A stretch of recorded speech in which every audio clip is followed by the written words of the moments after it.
நான் கொத்து பரோட்டா பண்ண போகிறோம். ஸோ நம்ம வீட்டிலே பண்ணலாம். ஸோ நான் வந்து 4 பரோட்டா எடுத்திருக்கேன். நம்ம கடையில் வாங்கின பரோட்டா தான். இது கூட நம்ம வந்து நமக்கு தேவையான தக்காளி, வெங்காயம், இஞ்சி பூண்டு பேஸ்ட்டு. நான் வந்து ஒரு பொருளாரி 2 தக்காளி எடுத்திருக்கேன். ஏன்னா 4 பரோட்டா வந்தேன். ஸோ நீங்கள் எவ்வளோ பரோட்டா எடுக்கிறீங்களோ அதுக்கு தகுந்த மாதிரி தக்காளி வெங்காயம் சேர்த்துக்கோங்க. இது கூட 2 முட்டை தான். ஸோ நம்ம எப்படி பண்ணலான்னு பார்க்கலாம்.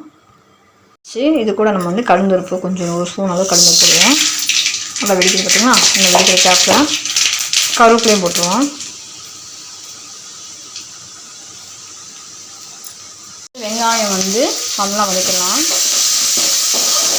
இஞ்சி பூண்டு வெங்காயமும் நல்லா வதக்கணும்.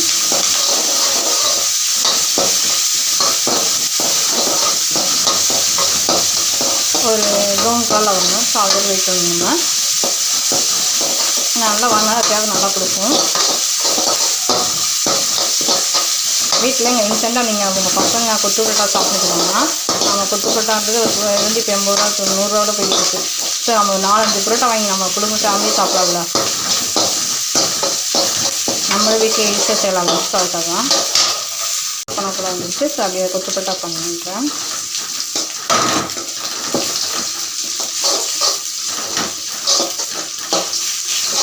நல்லா வதங்கிடுச்சு. இந்த டைமிங்கில் நம்ம வந்து தக்காளியை நல்லா பிணைஞ்சி விட்டுருங்க. பிணைஞ்சதை கொஞ்சம் வேறு நல்லா கிடைக்கும். அதை அப்படியே நம்ம இதில் பார்த்துக்கலாம். இதுவும் நல்லா வதக்கணும்.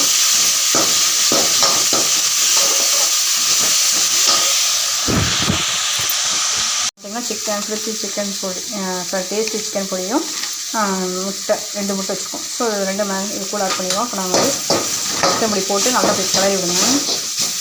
அந்த மசாலா வந்து கொஞ்சம் ஸ்மெல் நல்லா இருக்கும் இல்லையா, அதுக்குள்ளே அதில் கொஞ்சம் வறுத்தா கொஞ்சம் நல்லா இருக்கும். அதனால் 10 விசில் வச்சிங்கன்னா அதுக்கப்புறம் நம்ம இந்த முட்டையை உடச்சி அதில் போட போகிறோம். இது நல்லா இது வதக்கிடுங்க. முட்டை நல்லா வெந்துடணும். நீங்கள் அதை கிண்டிக்கிட்டு கேட்கலே நல்லா வதங்கிடும்.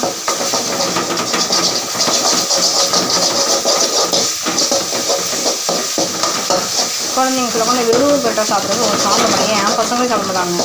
அதுக்கு அவங்க சால்னா விட்ட கூட சாப்பிடுவாங்க. ஸோ அப்போ நான் இந்த மாதிரி வாங்கி கொடுத்து இது பண்ணி கொடுப்பேன். அப்படின்றப்ப அவங்க நல்லா சூப்பராக சாப்பிடுவாங்க. கொத்து பரோட்டா நல்லா சாப்பிடுவாங்க. சால்னான்றது ஹோட்டலில் காரமாக வச்சுருவாங்க. ஸோ குழந்தைங்க சாப்பிட முடியாது. ஸோ அப்படி நம்ம இப்போ இன்ஸ்டெல்லாம் நம்ம வீட்டிலே இருக்கிற பொருளை வச்சு அழகாக ஒரு கொத்து பரோட்டா பண்ணி கொடுத்தோம்னா இந்த குழந்தைங்க அழகாக ஆசையாக சாப்பிடுவாங்க இல்லையா. ஸோ அதனால தான்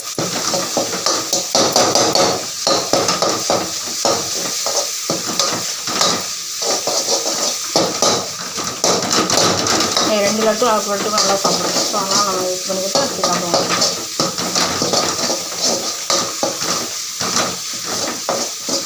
கொத்து பரோட்டா எது சொல்லுவாங்க சாப்பிடக்கூடாதுங்க. பட் எதாவது ஆசைக்கு எனக்காக ஒரு நாள் சாப்பிடலாம், தப்பு இல்லை.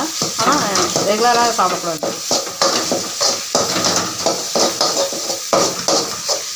எந்த உணவுமே அளவு தாங்க, அளவுக்குமே அமிர்தம் கொடுக்க மாட்டாங்க. பாருங்கள், கொஞ்சம் கொத்து பரோட்டாவுக்கே நம்ம இதை போட்டுக்கலாம். கொத்து பரோட்டா போட்டுக்கலாம். இது கொஞ்சம் சொல்லிகிட்டே இருங்க.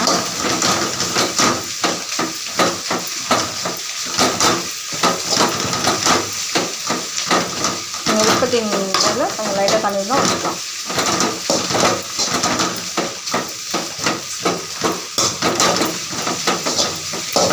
நல்லா வதக்கிட்டே இருங்க.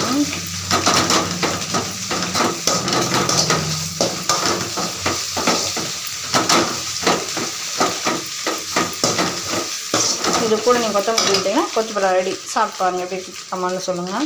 நீங்கள் இந்த மாதிரி ட்ரை பண்ணி பாருங்கள் செஞ்சு. நிறைய பரோட்டா இருந்துச்சு வேஸ்ட் பண்ணக்கூடாது இருந்துச்சிங்கன்னா இந்த மாதிரி ட்ரை பண்ணுங்கள். குழந்தைங்க எல்லாமே நல்லா சாப்பிடுவாங்க. ஸோ ட்ரை பண்ணி பாருங்கள். வீடியோ பிடிச்சா கமெண்ட் பண்ணுங்கள், லைக் பண்ணுங்கள். சுவையான டேஸ்டியான கொத்து பரோட்டா வீட்டிலே செஞ்சுட்டோம். ஸோ ட்ரை பண்ணி பாருங்கள் எல்லாரும். எப்படி இருக்குன்னு லைக் பண்ணுங்கள். இதுக்கு நீங்கள் தேவையான அளவு உப்பு போடணும். நான் வந்து உப்பு கொஞ்சமாக போட்டிருக்கேன்.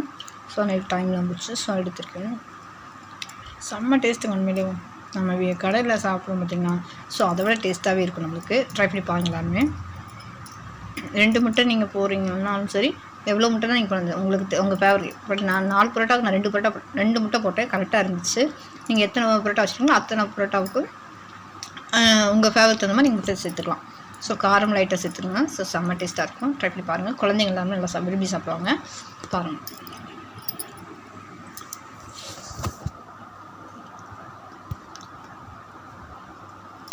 கொத்து பரோட்டா பண்ண போகிறோம். ஸோ நம்ம வீட்டிலே பண்ணலாம். ஸோ நான் வந்து 4 பரோட்டா எடுத்திருக்கேன். நம்ம கடையில் வாங்கின பரோட்டா தான். இது கூட நம்ம வந்து நமக்கு தேவையான தக்காளி, வெங்காயம், இஞ்சி பூண்டு பேஸ்ட்டு. நான் வந்து ஒரு பொருளாரி 2 தக்காளி எடுத்திருக்கேன். ஏன்னா 4 பரோட்டா தான் இல்லையா? ஸோ நீங்கள் எவ்வளோ பரோட்டா எடுக்கிறீங்களோ அதுக்கு தகுந்த மாதிரி தக்காளி வெங்காயம் சேர்த்துக்கோங்க. இது கூட 2 முட்டை தான். ஸோ நம்ம எப்படி பண்ணலான்னு பார்க்கலாம்.